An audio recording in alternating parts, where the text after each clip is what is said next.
Dear student, मैं घनेंद्र कुमार शर्मा, प्रवक्ता भौतिक विज्ञान, हीरालाल बारेसैनी इंटर कॉलेज अलीगढ़, कक्षा 12 की भौतिक विज्ञान की क्लास में आपका एक बार पुनः स्वागत करता हूं।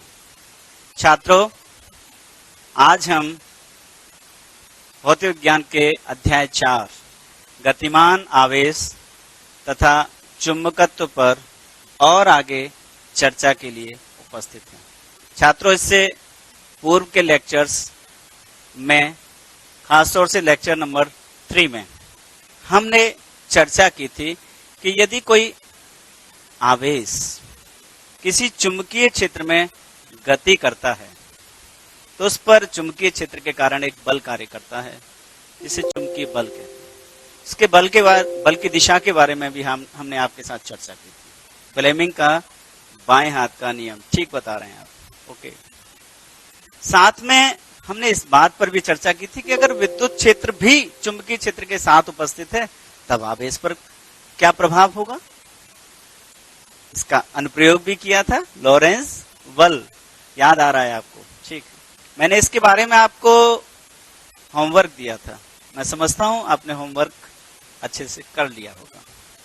आज हम चर्चा को और आगे बढ़ाते हैं। आज सबसे पहले हम इस पॉइंट को नोट कर लेते हैं, इन पॉइंटों को देख लेते हैं जिन पर हमें चर्चा करनी है। जिन बिंदुओं पर हम चर्चा करेंगे उसमें सबसे पहले होगा गतिमान आवेश पर बल से धारावाही चालक पर बल की व्याख्या।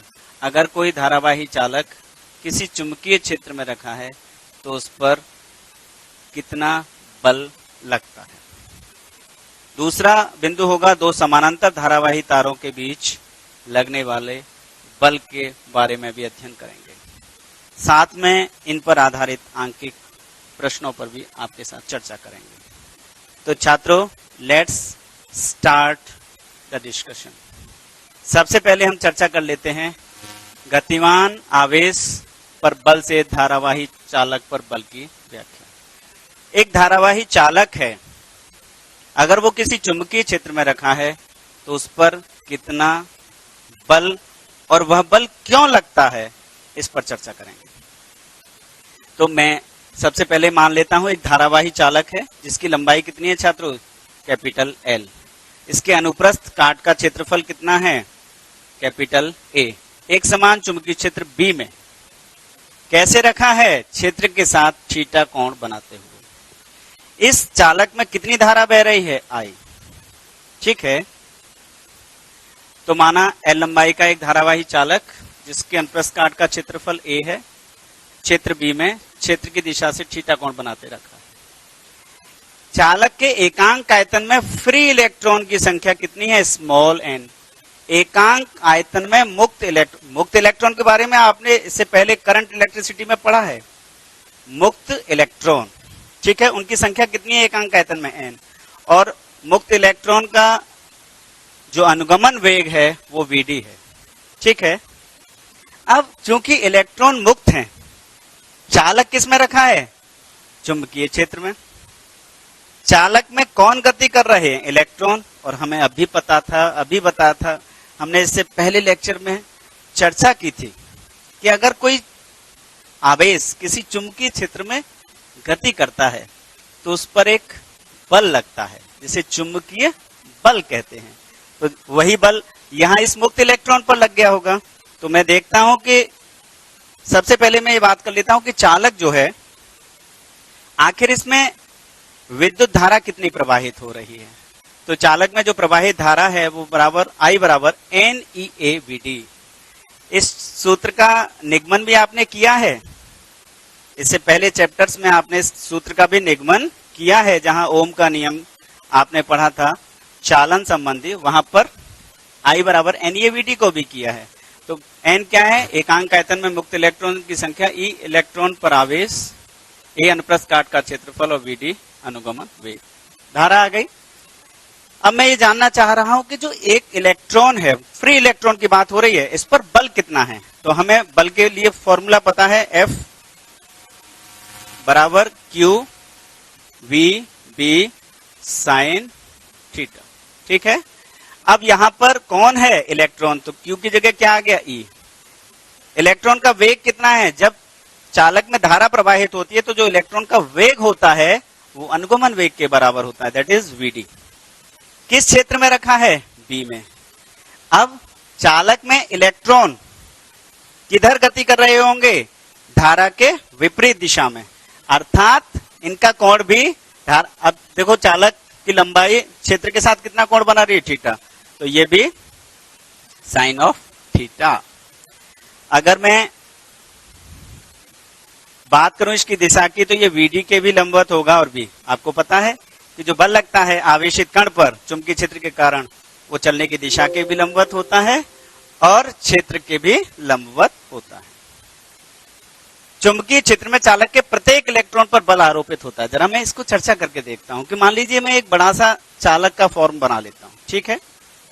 इस चालक में मैंने इलेक्ट्रॉन ले लिए, ये फ्री इलेक्ट्रॉन कितने वेग से गति कर रहा है, Vd से, ये भी किधर Vd वेग से, ठीक है। क्षेत्र यहां पर अंदर की तरफ है मान लीजिए, ठीक है। अब ये इलेक्ट्रॉन अगर इधर गति कर रहे हैं तो देखें बल किधर लग रहा है, तो देखें इलेक्ट्रॉन जिधर गति करता है धारा की दिशा उसके विपरीत, बाएं हाथ का नियम कौन सा, फ्लेमिंग के बाएं हाथ का नियम, तो धारा की दिशा ये हो गई, क्षेत्र अंदर की तरफ, तो बल कैसे हो गया, ऊपर। इसका मतलब इस इलेक्ट्रॉन पर बल ऐसे लग रहा है, किसके कारण, चुंबकीय क्षेत्र के कारण, इसमें भी ऊपर की तरफ। इसका मतलब क्या रहा, इसका मतलब सभी इलेक्ट्रॉनों पर बल एक ही दिशा में लग रहा है। इस बल की चुंबकीय क्षेत्र चालक के प्रत्येक इलेक्ट्रॉन पर बल आरोपित करता है, और सभी इलेक्ट्रॉन पर आरोपित बलों का अगर सदिश योग कर दें तो वो चालक पर लगने वाला कुल बल हो। भाई चालक किससे, चालक में कौन गति कर रहा है, इलेक्ट्रॉन, इलेक्ट्रॉन पर बल लग रहा है, सभी इलेक्ट्रॉनों पर लगने वाले बल का सदिश योग कर दें तो वो कुल बल होगा। अच्छा, सभी इलेक्ट्रॉनों पर बल लग किधर रहा है, एक ही दिशा में। इसका मतलब एक इलेक्ट्रॉन पर बल, अगर बल पता लग जाए और मैं इलेक्ट्रॉनों की संख्या का गुणा कर दूं, total number of electrons, free electrons की संख्या का गुणा कर दूं, तो चालक पर लगने वाला कुल बल आ जाएगा। तो वही मैं करता हूं कि चालक पर लगने वाला नेट चुंबकीय बल बराबर एक कुल इलेक्ट्रॉन की संख्या गुणा एक इलेक्ट्रॉन पर चुंबकीय बल। अच्छा, चालक के अनुप्रस्थ काट का क्षेत्रफल कितना है, A। चालक की लंबाई कितनी है, L, ठीक है, A क्षेत्रफल है, तो इसका आयतन कितना हुआ, Al। एकांक आयतन में कितने इलेक्ट्रॉन, N, तो टोटल इलेक्ट्रॉन कितने हुए, NaL। एकांक आयतन में N, तो टोटल आयतन में NaL, तो इलेक्ट्रॉनों की संख्या कितनी हो गई टोटल, कौन से, free electron, that is NaL, ठीक है। और एक इलेक्ट्रॉन पर बल EVd भी साइन थीटा। और देख लेते हैं N, E, A और Vd, इसको एक साथ ले लें तो बचा Bl साइन थीटा। इसको I लिख सकते हैं, तो F बराबर कितना आ गया, IBl साइन थीटा। अर्थात जो बल लगा कितना लगा, IBl साइन थीटा। अगर मैं इसका वेक्टर रूप देखूं तो that is vector F is equal vector F is equal I in bracket vector L cross vector B। That means vector F perpendicular है L के भी और B के भी, ठीक है। अर्थात अगर कोई धारावाही चालक किसी चुंबकीय क्षेत्र में रखा है तो उस पर एक बल लगता है। क्यों लगता है, क्योंकि इलेक्ट्रॉन गति कर रहे हैं, और इलेक्ट्रॉन जब गति चुंबकीय क्षेत्र में करते हैं तो उन पर बल लगता है, और सभी इलेक्ट्रॉन पर लगने वाले बल का सदिश योग चालक पर लगने वाला कुल बल होता है। कितना होता है, IBl साइन थीटा, दिशा L और B के लंबवत। ओके, अब हम इसका एप्लीकेशन उपयोग करते हैं, और इसके द्वारा मैं चुंबकीय क्षेत्र की तीव्रता का मात्रक निकालू। B बराबर F upon IL sine theta. अगर मैं मात्रक की बात करूं छात्रों, तो बल का मात्रक न्यूटन, I का मात्रक एम्पियर, L का मात्रक मीटर, साइन थीटा कांस्टेंट है, कोई मात्रक नहीं, इसका मात्रक हुआ न्यूटन पर एम्पियर मीटर। हमने इससे पहले भी चुंबकीय क्षेत्र की तीव्रता के मात्रकों पर चर्चा की है, दैट इज टेस्ला की थी।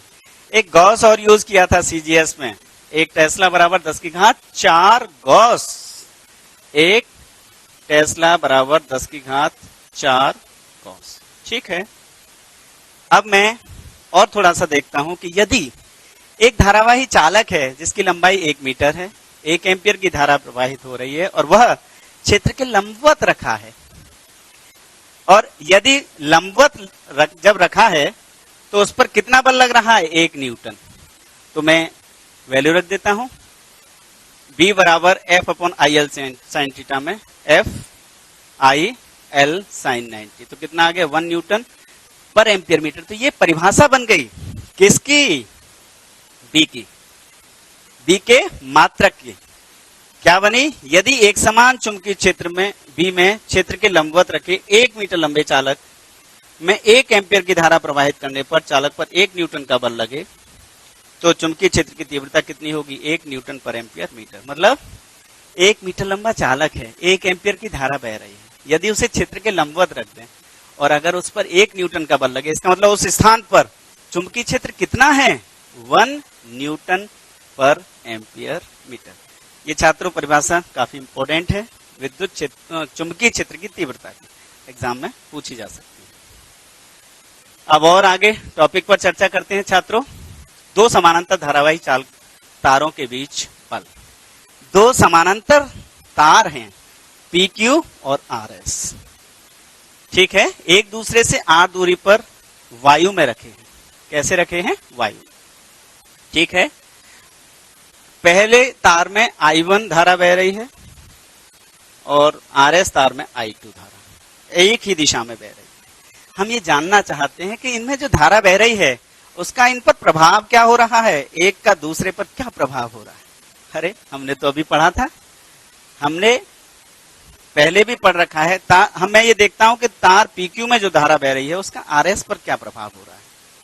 तो हमें ये पता है कि यदि किसी चालक में धारा बहती है तो उससे उसके चारों ओर एक चुंबकीय क्षेत्र उत्पन्न होता है। तो मैं यहाँ देख लेता हूं कि जो PQ में धारा बह रही है उसके कारण RS के किसी बिंदु पर कितना चुंबकीय क्षेत्र उत्पन्न हो रहा है। तो कितना होगा? V1 बराबर म्यू नॉट अपॉन 2 पाई, किस धारा के कारण? I1 के कारण। कितनी दूरी पर है बिंदु? R दूरी पर, तो म्यू नॉट अपॉन 2 पाई I1 अपॉन R। तो ये क्षेत्र उत्पन्न हुआ यहाँ राइट हैंड पाम रूल से, नंबर 1 से। धारा बिंदु इधर है तो क्षेत्र कागज के तल के लंबवत अंदर की ओर, ठीक है। अब यहाँ क्षेत्र उत्पन्न हो गया। इस क्षेत्र में कौन रखा है? धारावाही चालक। तो इस धारावाही चालक पर यह क्षेत्र क्या लगा रहा हो? अभी तो पढ़ा है हमने, क्या लगा रहा होगा? चुंबकीय बल। तो इस क्षेत्र के कारण तार RS की L लंबाई पर, कितनी लंबाई पर? मैं इसकी L लंबाई कंसीडर कर लेता हूं। तो L लंबाई पर कितना बल लग रहा है? तो कितना है? F बराबर IBL साइन थीटा से, पहला बल है इसलिए F1 बराबर, इस चालक में कितनी धारा है? I2। तो I2, यहां क्षेत्र कितना उत्पन्न हुआ था? B1, तो V1 L साइन। अब देखो लंबाई और क्षेत्र के बीच कितना कोण है? 90, तो एंगल कितना हो गया? 90, ठीक है। V1 का वैल्यू लगा दें तो ये आ गया म्यू नॉट अपॉन 2 पाई I1 I2 L upon R। दिशा देख लेते हैं। फ्लेमिंग बाएं हाथ का नियम, धारा क्षेत्र अंदर की तरफ तो बल इधर, किधर? PQ की ओर। इसका मतलब ये रहा कि चालक PQ में जो धारा बह रही है उससे RS पर एक बल लगा, किधर? अब आकर्षित करने लगा। कितने बल से? म्यू नॉट अपॉन 2 पाई I1 I2 L upon R से। और आगे चर्चा कर लेते हैं कि आखिर RS में जो धारा बह रही है उसका PQ पर क्या प्रभाव है। तो देख लेते हैं छात्रों। तो वही, इसमें धारा से यहां एक क्षेत्र उत्पन्न हुआ होगा, B2 बराबर म्यू नॉट अपॉन 2 पाई I2 अपॉन R। ये कितना हुआ? B2। इसकी दिशा क्या होगी? तो वही राइट हैंड पाम, धारा बिंदु इधर तो बाहर की ओर, तो कागज के तल के लंबवत बाहर की ओर, ठीक है। अब ये जो चालक है यहां क्षेत्र उत्पन्न हो गया, तो इस पर कितना बल लगा? इसकी L लंबाई पर। तो अगर मैं L लंबाई पर बात करूं, ये तो B1 है आपका, ये B2, I2 है, ये I1 है, ठीक है।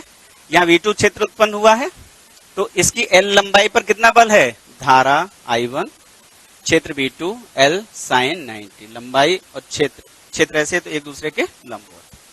ठीक है,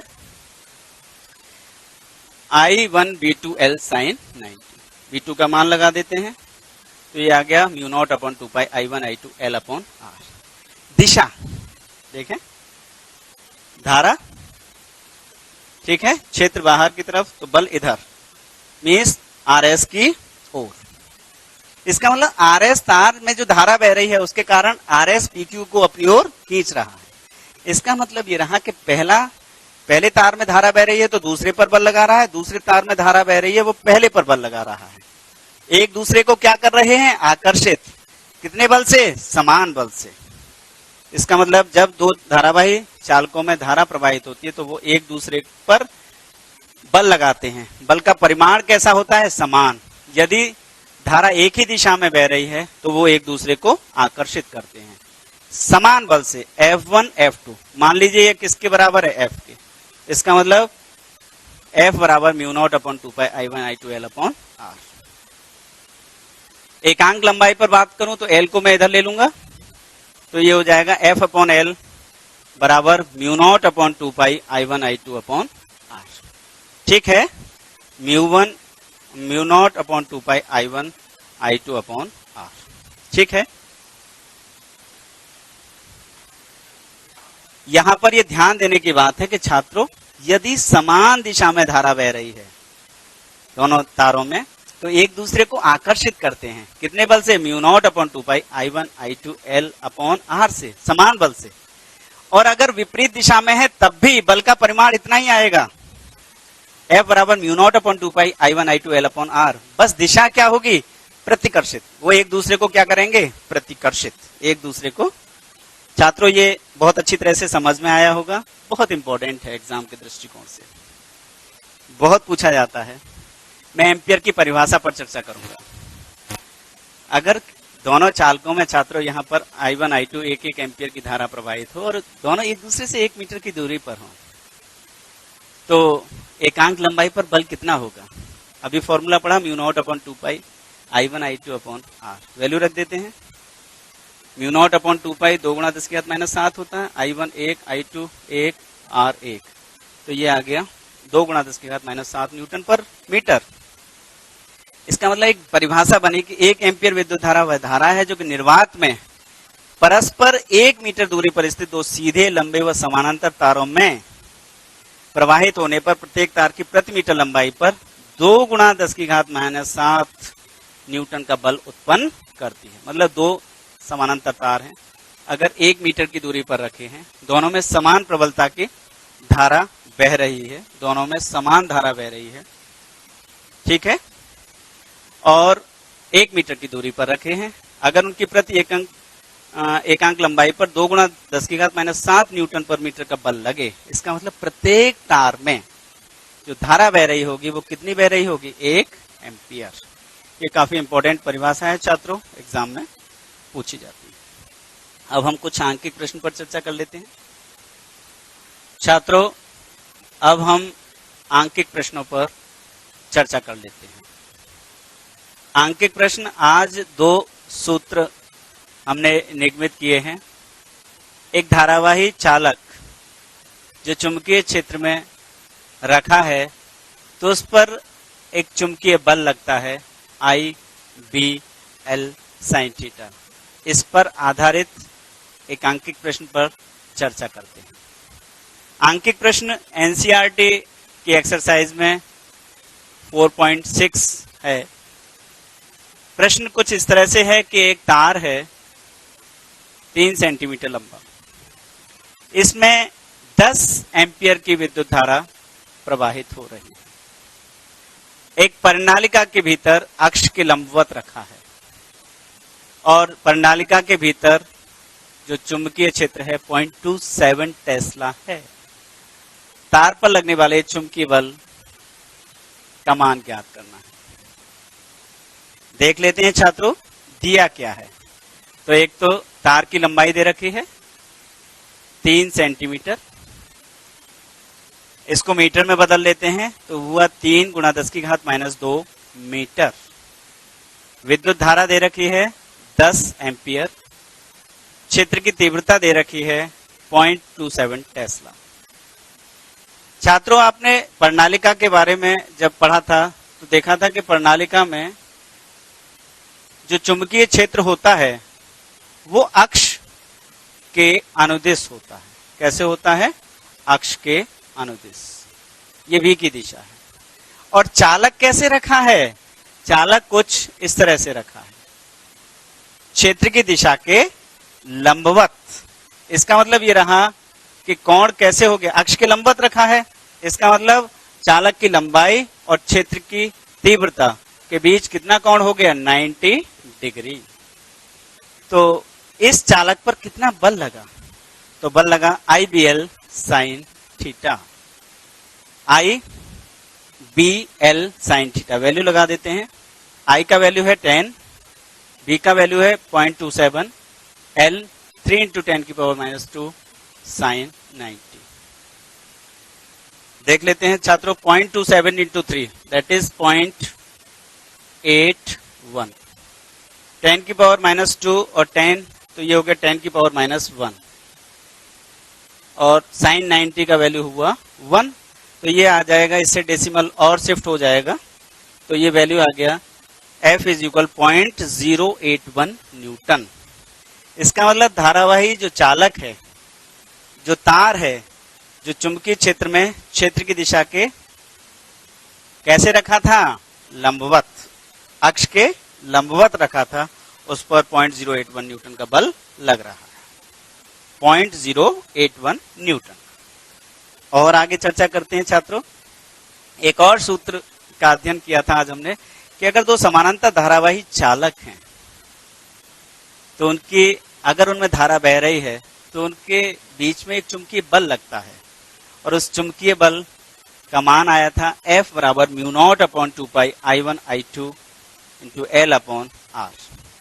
इस पर आधारित एक अंकित प्रश्न पर चर्चा करते हैं। एनसीईआरटी की बुक में 4.7 क्वेश्चन है। दो तार हैं, एक दूसरे से 4 सेंटीमीटर दूरी पर सीधे लंबे समानांतर तार ए और बी हैं। 8 एम्पियर और 5 एम्पियर की धारा प्रवाहित हो रही है। तार ए की 10 सेंटीमीटर खंड पर बल का आकलन करा रहा है। तो हम जान लेते हैं कि दिया क्या है छात्रों। दिया है, धाराएं दे रखी हैं I1 और I2, 8 एम्पियर और 5 एम्पियर। ठीक है। लंबाई तारों के बीच की दूरी दे रखी है, कितनी दे रखी है? 4 सेंटीमीटर। अगर मैं इसे मीटर में कन्वर्ट करूं तो 100 का भाग लगा दूंगा, दैट इज 0.04 मीटर। खंड की जो लंबाई है, तार की लंबाई 10 सेंटीमीटर, इसको मीटर में बदला तो 0.10 मीटर। इसकी 10 सेंटीमीटर लंबाई पर बल के सूत्र का बात करूं तो F = μ0/2π I1I2 L/R। अभी पढ़ा था, अभी हमने इसी लेक्चर में इसको समझा है। वैल्यू लगा देते हैं। तो छात्रों, μ0/2π का वैल्यू कितना है? 2 × 10⁻7। I1 कितना है? 8 एम्पियर। I2 है 5 एम्पियर। L है 0.10, R है 0.04। छात्रों, डेसिमल से डेसिमल 4 से ये 2 टाइम्स कैंसिल हुआ तो 5 दूनी 10 और 10 की घात 2 हो गई तो 10 की घात -5 बची। तो F कितना आ गया? 2 × 10 की घात -5 न्यूटन। धारा कैसे थी? एक ही दिशा में, इसलिए बल कैसा होगा? आकर्षण का। तो छात्रों, ये अंकित प्रश्न आपके समझ में आए होंगे। आज छात्रों, हमने आपके साथ जो चर्चा की उसमें हमने क्या क्या सीखा? हमने गतिमान आवेश पर बल के द्वारा धारावाही चालक पर बल की व्याख्या की और ये पाया कि चूंकि चालक में मुक्त इलेक्ट्रॉन होते हैं, जब वो गति करते हैं तो गति करने से उन पर एक चुंबकीय बल लगता है और उन बलों का संयुक्त प्रभाव ही चालक पर लगने वाला कुल बल होता है। कितना होता है? F = IBL sine theta. ठीक है।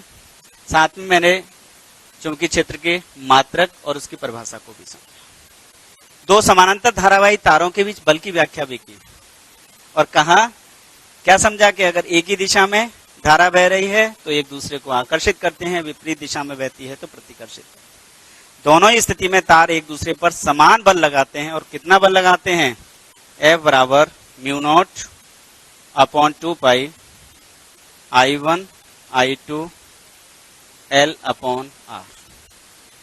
यहां पर हमने एम्पियर की परिभाषा को भी समझा, इस पर आधारित आंकिक प्रश्नों पर भी चर्चा की। छात्रों, कुछ आपको हमने होमवर्क भी दिया है, ये आपको सामने दिखाई दे रहा है। एम्पियर की परिभाषा लिखो, चुंबकीय क्षेत्र का मात्रक क्या होता है, धारावाही समांतर तारों के बीच लगने वाले बल के सूत्र का निगमन और एक आंकिक प्रश्न एनसीईआरटी में है। इस सूत्र, ये जो आंकिक प्रश्न है, ये आज जो हमने सूत्र बताए हैं उनमें से ही किसी एक सूत्र पर आधारित है। आप इनको सॉल्व करेंगे, चीजें बहुत आसानी से समझ में आएंगी। आज जो हमने चर्चा की बहुत अच्छी तरह से समझ में आया होगा। अगले लेक्चर में हम चर्चा करेंगे कि यदि कोई आवेशित कण किसी चुंबकीय क्षेत्र में प्रवेश करता है तो उसका पथ कैसा होगा, बल के प्रभाव से उसका पथ कैसा होगा, इस पर चर्चा करेंगे। इसको आप तैयार करके आएंगे, चीजें बहुत आसानी से आगे भी समझ में आएंगी। Thank you.